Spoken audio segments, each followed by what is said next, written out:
نکتہ چی ہے غم دل اس کو سنائے نہ بنے، کیا بنے بات جہاں بات بنائے نہ بنے۔ السلام علیکم ناظرین، آج میں مرزا غالب کی وہ غزل لے کر حاضر ہو رہا ہوں کہ جس کا مقطع جو ہے وہ لافانی ہے۔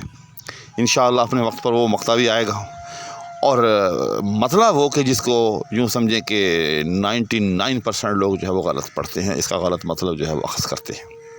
لہٰذا یہ ویڈیو بہت اہم ہے، اس کو شروع سے لے کر آخر تک سماعت فرمائیے گا۔ ویڈیو کی طرف باضابطہ پڑھنے سے پہلے ہمیشہ کی طرح آپ سے یہ التماس کہ اگر آپ اس چینل پر نئے ہیں تو براہ مہربانی چینل کو سبسکرائب بھی کر لیں، ساتھ میں موجود بیل آئیکن کو پریس کر لیں۔ شکریہ۔ تو آئیں بلا تاخیر ویڈیو کو شروع کرتے ہیں۔ مطلب ہے، نکتہ چی ہے غم دل اس کو سنائے نہ بنے، کیا بنے بات جہاں بات بنائے نہ بنے۔ تو جیسے میں نے عرض کیا کہ 99% لوگ جو ہے اس شعر کو غلط پڑھتے ہیں اور اس کا غلط مفہوم جو ہے وہ اخذ کرتے ہیں۔ تو آخر ایسی کون سی وجہ ہے یا ایسی کون سی چیز ہے اس مطلع کے اندر؟ تو یاد رکھیے گا کہ اس کو پڑھتے وقت جو لفظ غم دل جو ہے اس کو آپ نے جو ہے صحیح جگہ ایڈجسٹ کرنا ہے۔ اب پہلے ہم جو ہے اس کا جو غلط طریقہ ہے پڑھنے کا، جس کی وجہ سے شعر جو ہے اپنے معنی کھو دیتا ہے، پہلے ہم اس کو ڈسکس کرتے ہیں، اس طرح پڑھ کے دیکھتے ہیں۔ جیسے نکتہ چی ہے غم دل اس کو سنائے نہ بنے۔ اب اس میں ہوتا یہ ہے، جب ہم ایسے پڑھتے ہیں نکتہ چی ہے غم دل، تو ہم غم دل کو جو ہے وہ نکتہ چی قرار دے دیتے ہیں، یعنی کہ جو غم دل جو ہے وہ نکتہ چی ہے۔ اور جب ہم ایسا پڑھتے ہیں کہ غم دل کو ہم نکتہ چی قرار دیتے ہیں تو شعر یوں سمجھے کہ بے معنی اور بے مقصد ہو جاتا ہے۔ ارے بھی غم دل جو ہے وہ کہاں سے نکتہ چی آ گیا، اور اس کا نکتہ چینی کے اندر جو ہے وہ کیا کردار ہے۔ تو اس طرح سے شعر جو ہے وہ غلط ہو جاتا ہے۔ میں دوبارہ دہرا دیتا ہوں، جیسے نکتہ چی ہے غم دل، یعنی آپ غم دل پر جو ہے آ کر رک جائیں، اس کو سنائے نہ بنے، پھر یہاں سے جو ہے وہ آگے جو ہے وہ پڑھنا شروع کریں۔ تو اس طرح پڑھنا غلط ہے، اور اس طرح پڑھنے سے شعر بے معنی ہو جاتا ہے۔ اب آتے ہیں شعر کی درست قرات کی طرف کہ جس طرح شعر کے جو ہیں درست معنی ہوں گے۔ چنانچہ وہ درست قرات کیسے ہوگی؟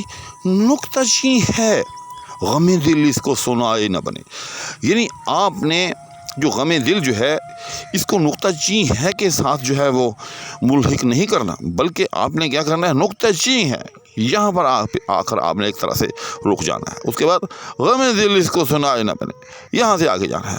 اب ذرا شعر کا مفہوم سمجھیں، میں اس کو درست طریقے سے پڑھوں گا اور آپ کے سامنے اس کی تشریح جو ہے وہ پیش کروں گا۔ تو غالب کہتا ہے نکتہ چی ہے، یعنی اپنے محبوب کو مخاطب کرتے ہوئے کہتا ہے کہ وہ بڑا نکتہ چی ہے، بات بات پہ جو ہے وہ اعتراض کرتا ہے، بات بات پہ جو ہے وہ آگے سے جھڑکتا ہے، ٹوکتا ہے، نکتہ چی ہے۔ غم دل اس کو سنائے نہ بنے، لہذا ایسی طبیعت کے حامل محبوب و معشوق کو ہم کیا غم دل سنائیں؟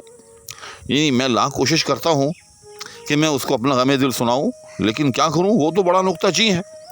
جو ہی کسی آنے بہانے جو ہے میں اپنا غم دل اس کو سنانے بیٹھتا ہوں، آگے سے جو ہے وہ ایسی نکتہ چینی شروع کرتا ہے کہ میری جو ہے داستان غم جو ہے وہیں دھری کی دھری رہ جاتی ہے۔ تو اب امید ہے کہ آپ کو یہ لائن جو ہے اپنی درست تشریح کے ساتھ سمجھ میں بھی آ گئی ہوگی، اور اس کی درست قرات جو ہے وہ بھی سمجھ میں آ گئی ہوگی۔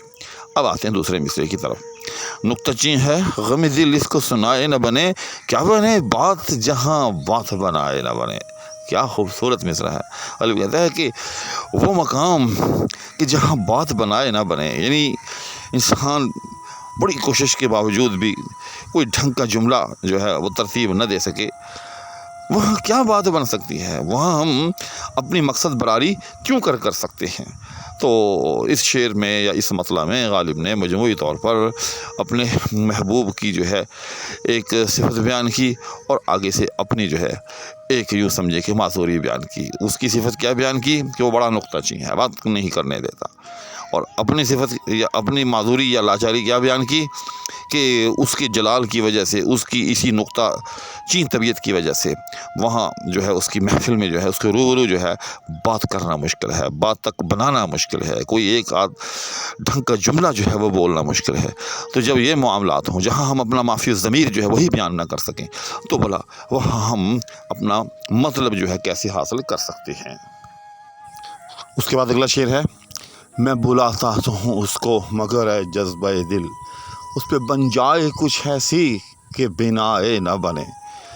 یہ غزل جو ہے غالب کا یوں سمجھ لیں کہ ایک شاہکار ہے کہ بالکل سادے الفاظ میں اپنے دل کی باتیں جو ہیں سیدھے انداز کے اندر جو ہے غالب نے بیان کی ہیں۔ غالب کہتا ہے کہ میں بلاتا تو ہوں اس کو کہ میں اس کو بلا تو رہا ہوں، بار بار بلاتا رہتا ہوں کہ آؤ تشریف لاؤ، مگر ہے جذبہ دل، لیکن اے میرے دل کے جذبے، اے میرے بےتاب دل، وہ آتا نہیں۔ کیا کروں؟ میری بار بار کی کاوش سے، میرے بار بار کے بلاوے سے بھی وہ آتا نہیں ہے، اس پر میرا بلاوا کوئی اثر نہیں کرتا۔ اب یہ کہہ کر غالب نے اپنے دل کو مطمئن کر دیا کہ میں نے تیری بات مان لی، اس کو جو ہے وہ پکار لیا، اس کو بلا لیا، لیکن وہ آئے تو میں کیا کر سکتا ہوں۔ اب اس کے بعد جو ہے اپنی حسرت اور اپنی خواہش کا اظہار کرتے ہیں، اس پہ بن جائے کچھ ایسی کہ بنا نہ بنے، یعنی کاش کوئی اس کے ساتھ ایسی انہونی ہو جائے، اس کو کوئی مجھ سے ایسا کام پڑ جائے، یا اس کے دل پر جو ہے کوئی ایسا اثر ہو جائے کہ بنا نہ بنے، کہ وہ کہے کہ بھائی غالب کی ملاقات کیے بغیر، غالب سے ملے بغیر میرا اب گزارا نہیں ہو رہا، مجھے تو اب غالب کے ہاں جانا ہی جانا ہے۔ الغرض اس شعر کا سادہ الفاظ میں مفہوم، غالب کہتا ہے اپنے دل کو کہ اے جذبہ دل، اے میرے دل کی بےتابی، میں نے اپنی ساری کوشش کر کے دیکھ لی، اس کو بلا کے دیکھ لیا، لیکن وہ نہیں آ رہا۔ بس اب ایک ہی راستہ ہے کہ اے جذبہ دل، یعنی اے میرے دل کی کشش، کہ اب تو کوئی اپنا کام دکھا، اس کو اس طرح سے اپنی جانب مائل کر، اپنی طرف کھینچ کہ اس پہ بن جائے کچھ ایسی کہ بنا نہ بنے، کہ اس پر کوئی ایسا اثر ہو، اس کی طبیعت میں کوئی ایسا انقلاب آئے کہ وہ بےتاب ہو جائے مجھ سے ملاقات کرنے کے لیے، اور جب تک وہ مجھ سے ملاقات نہ کر لے اس کی طبیعت کو چین نہ آئے۔ اس کے بعد اگلا شعر ہے، کھیل سمجھا ہے کہیں چھوڑ نہ دے بھول نہ جائے، کاش یوں بھی ہو کہ بن میرے ستائے نہ بنے۔ اچھا، اس غزل کے حوالے سے میں ایک آپ کو بڑی بنیادی بات بتا دیتا ہوں کہ اس میں آدھے شعر وہ ہیں کہ جو صرف اور صرف اگر ہم اشعار کی درست قرات کر لیں، درست طریقے سے پڑھ لیں، تو ہم ان کے مفہوم کو درست طور پر پڑھ سکتے ہیں۔ حتیٰ کہ آگے چل کر اس میں ایک شعر ایسا بھی آئے گا کہ مرزا غالب سے ان کی زندگی میں اس شعر کی جو ہے وہ تشریح سمجھی گئی، حالانکہ بہت سادہ شعر تھا، لیکن غلط پڑھنے کی وجہ سے، یعنی الفاظ کی غلط نشست و برخاست کی وجہ سے وہ سمجھ میں نہیں آتا تھا۔ حتیٰ کہ پھر غالب نے اپنے خط کے اندر خود جو ہے اس کو سمجھا کر لکھا کہ بھائی ایسے کر کے پڑھ لو تو آپ کو شعر جو ہے وہ سمجھ میں آ جائے گا۔ تو بس اس پوری غزل کے اندر اکثر اشعار کے اندر یہ چیز پائی جاتی ہے۔ اب یہ جو سر دست شعر میں نے آپ کے سامنے پڑھا ہے، اب اس میں بھی ایسے کھیل سمجھا ہے، اب یہاں آپ نے رک جانا ہے، کھیل سمجھا ہے، یعنی اس نے کھیل سمجھا ہے۔ کس چیز کو کھیل سمجھنا ہے؟ جو دوسرے مصرے سے بات ہمیں سمجھ میں آ رہی ہے، یعنی میرے ستانے کو، یعنی اس نے میرے ستانے کو ایک کھیل بنا رکھا ہے، ایک کھیل سمجھ رکھا ہے۔ اور آپ کو معلوم ہی ہے کہ جو کھیل جو ہوتا ہے وہ انسان غیر سنجیدگی کے ساتھ کرتا ہے، جب دل چاہا وہ کام کر لیا، جب دل چاہا چھوڑ دیا، جیسے گیم ہو، کوئی بھی کھیل ہو، جب طبیعت آئے ہم کھیل لیتے ہیں، اور اگر طبیعت نہ ہو تو ہم نہیں کھیلتے۔ تو کہتا ہے کہ اس نے میرے ستانے کو ایک کھیل سمجھا ہوا ہے، لیکن اب یہی میرے لیے مسئلہ بن گیا ہے۔ وہ کیا کہ وہ جب میرے ستانے کو کھیل سمجھتا ہے اور مجھے ستاتا ہے تو مجھے بڑا مزہ آتا ہے۔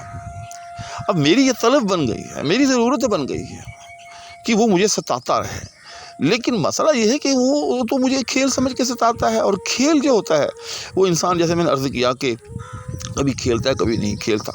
تو بس اب مجھے یہی خوف کھائے جا رہا ہے کہ کہیں چھوڑ نہ دے بھول نہ جائے، کھیل سمجھا ہے کہیں چھوڑ نہ دے بھول نہ جائے۔ اب اس کیسے کر کے پڑھو، کھیل سمجھا ہے، یعنی میرے ستانے کو اس نے کھیل سمجھ لیا ہے، کھیل سمجھ رکھا ہے، اور میں ڈر رہا ہوں کہیں چھوڑ نہ دے بھول نہ جائے، کہ اب کہیں ایسا نہ ہو خدا نخواستہ کہ وہ یہ عمل موقوف کر دے، یہ میرا ستانا بند کر دے، کہیں چھوڑ نہ دے بھول نہ جائے، ویسے طبعاً نہ چھوڑ دے یا بھول کر نہ چھوڑ دے، یعنی میرا ستانا موقوف کر دے۔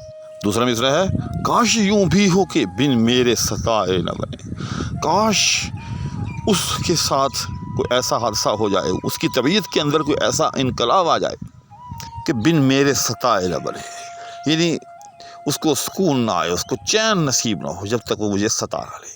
تو اس طرح سے جب وہ مجھے ستانے پر مجبور ہوگا، یعنی اس کو وہ کھیل نہیں سمجھے گا، بلکہ میرا ستانا اس کی ضرورت بن جائے گا، تو ہر حال میں مجھے ستاتا رہے گا، اور نتیجتاً مجھے ہر حال کے اندر جو ہے سکون اور اطمینان اور چین جو ہے وہ نصیب ہوتا رہے گا۔ تو آج ناظرین اس غزل کے ہو گئے 3 شعر۔ تو یہ غزل بہت ہی خوبصورت ہے، اس کے اشعار کے اندر بڑی تہ در تہ قسم کی پیچیدگیاں ہیں۔ تو اب میں اگر اس کو اور طویل کروں تو یوں سمجھے کہ غزل کا لطف جاتا رہے گا، لہذا میں اسے یہی موقوف کرتا ہوں اور دعاؤں کی درخواست کے ہمراہ اجازت کا طالب ہوں۔ اللہ حافظ۔